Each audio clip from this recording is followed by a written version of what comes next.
Alright. Slightly overdue oil change. 6,000 miles. This is a 2000 F-150.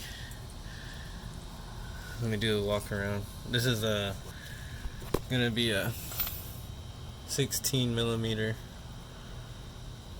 I'll show you the truck. I'll actually just put in some rough country shocks. Pretty easy install right there. The bottom 2 bolts and one there at the top. Yeah, I did a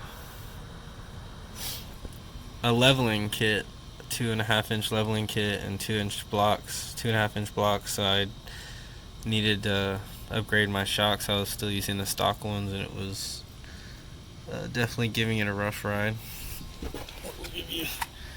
It's kind of been the project truck for a while. So that's what it looks like now.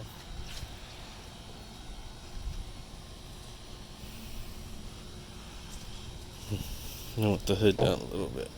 You can see some. A little bit better.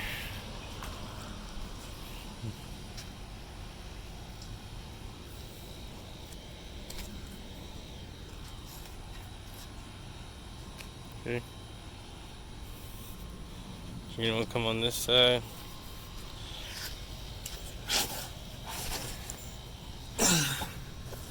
This is the passenger side.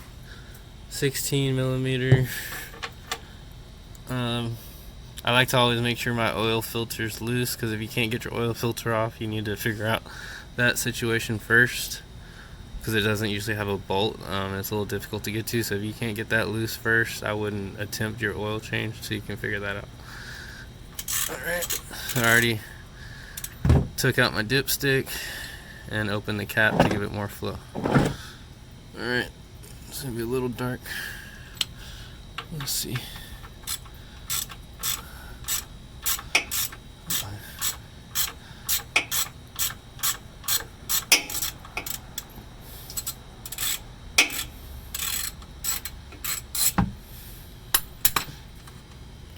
You ready, guys?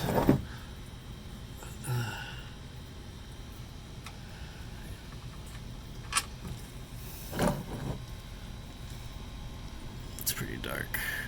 This is conventional oil. It's never had synthetic in it as far as I know when I bought it from the guy, so I'm just going to stay with the conventional motor oil.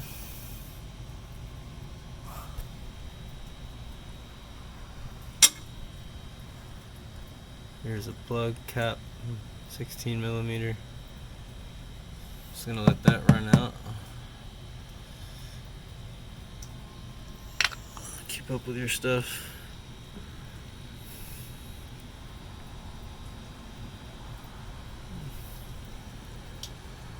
At least it wasn't low on oil.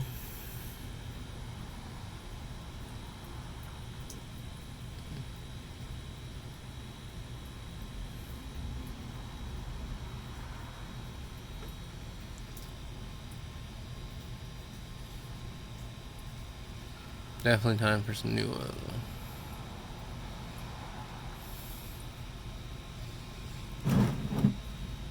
I'm probably gonna go ahead and get the another bucket for the filter, and I'll be right back.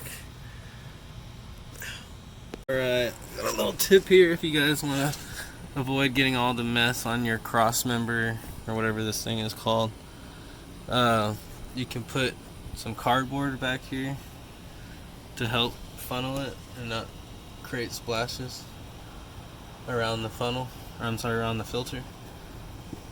And see how it's draining perfectly and then dripping, right out of that little spot that Ford created there. So if I loosen it more, look, it's gonna come out even more. Well, that's pretty much done. So yeah, I got one away. You're gonna reach it from right here. It's a little hard to get to, honestly, the way they have it side mounted.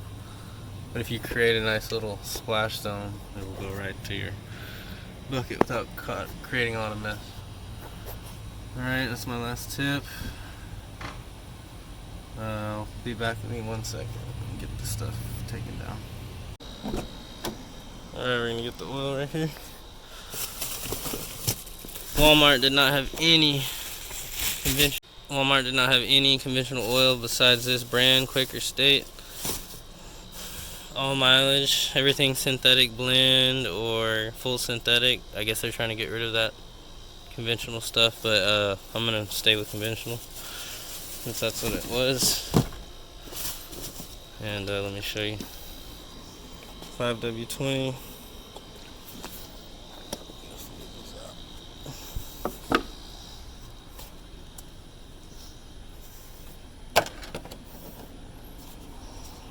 Right here on the cap it tells you 5W20, so you just follow that. It's always a safe bet. Okay. Put this on. Alright, there's my filter. You're going to want to put some oil in it, at least on the inside lip there. One second.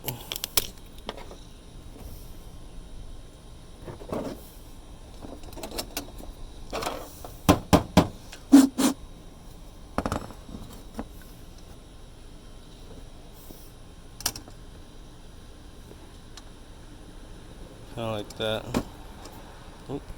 Kind of like that on the inside.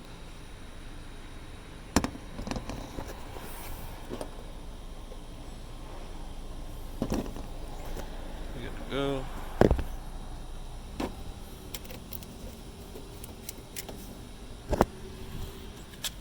Put this back on. Okay.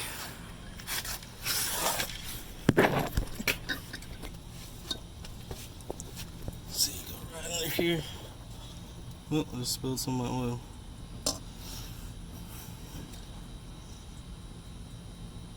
Now we're just gonna roll with it. It's gonna spill out anyways. Okay. I have to go up through here.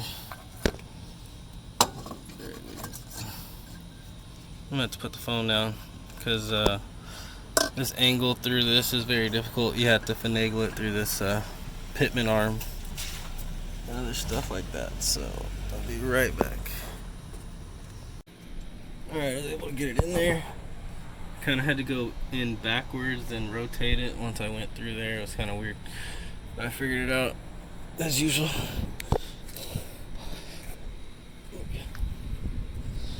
Now, I'm just gonna pour it in. 6 quarts, and we're gonna go. Bolts tight, filters tight. We're good to go. Looks a lot cleaner than what was in there. Alright guys, please subscribe, hit like, follow my channel. Just kind of doing some installs and, you know, everyday repairs and stuff like that. This kind of corrosion you're going to want to clean off. The battery terminal cleaner or something. I'll get to that later. Alright, hit subscribe and I'll talk to you guys later. See ya. Peace.